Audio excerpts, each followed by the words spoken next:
শত্রুতা করে যাতায়াতের রাস্তা রাতের অন্ধকারে জেসিপি দিয়ে খুঁড়ে দেওয়া হয়েছে বলে আরামবাগ থানার মায়াপুরের কিছু ব্যক্তির অভিযোগ। আরামবাগ থানার অন্তর্গত মায়াপুর হাটতলার কাছে যে রাস্তা আছে সেই রাস্তার বেশ কিছুটা অংশ রাতের অন্ধকারে জেসিপি দিয়ে খুঁড়ে পথ চলার অযোগ্য করে দেওয়ার অভিযোগ উঠল স্থানীয় আশরাফুল আলী খাঁর বিরুদ্ধে।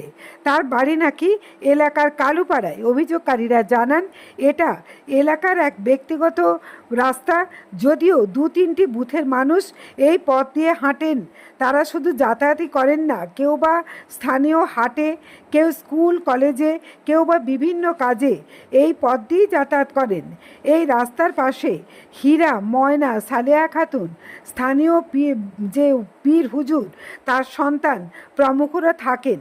রাস্তাটা সবাই চাঁদা তুলে নিজেদের উদ্যোগে এলাকার মানুষের সুবিধার্থে গত ৩ বছর আগে করেন, কিন্তু রাস্তাটা হঠাৎ করেই ব্যক্তিগত আক্রোশবশতই স্থানীয় আশরাফুল আলী খাঁ রাতের অন্ধকারে জেসিপি দিয়ে খুঁড়ে পথ চলার অযোগ্য করে দেওয়ার চেষ্টা করছিলেন।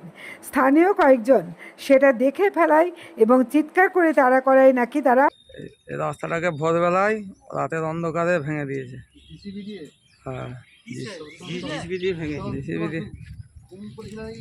আমরা থাকিনি, দীঘা বেড়াতে গেছি, সে সময় রাস্তাটাকে ভেঙে, হ্যাঁ, অন্যায়ভাবে রাস্তাটাকে ভেঙে দিয়েছে। গায়ের জোরে ক্ষমতা দেখিয়ে আমরা দীঘা বেড়াতে গেছিলাম, ভোরবেলায় রাতের অন্ধকারে রাস্তাটাকে অন্যায়ভাবে ভেঙে দিয়েছে।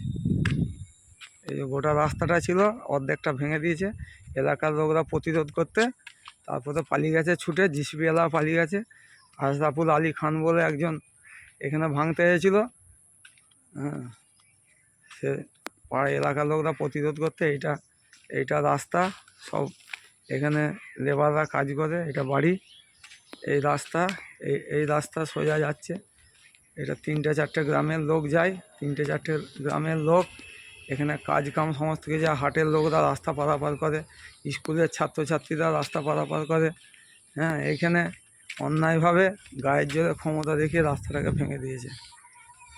এটা আমরা এসে দেখছি, দীঘা থেকে বেরিয়ে এসে দেখছি রাস্তাটাকে পুরো ভেঙে দিয়েছে। এই যে সোজা রাস্তাটা যাচ্ছে এ প্রান্ত থেকে ও প্রান্ত পর্যন্ত রাস্তাটা যাচ্ছে, রাস্তাটাকে গোটাটাই ভেঙে দিয়েছে। ঠিক আছে, এইদিকে রাস্তা আছে, ওই দিক থেকে ওই দিক পর্যন্ত রাস্তাটা আছে। রাস্তাটা পুরো ভেঙে তছনছ করে দিয়েছে রাস্তাটাকে, কিছু করার নেই। এই দিক থেকে রাস্তাটা শুরু হয়ে ওই দিক পর্যন্ত, যেখান থেকে প্রথম ছবিটা ইয়ে হয়েছে সেইখান পর্যন্ত রাস্তাটা ছিল, ভেঙে দিয়েছে। বলার কিছু নেই।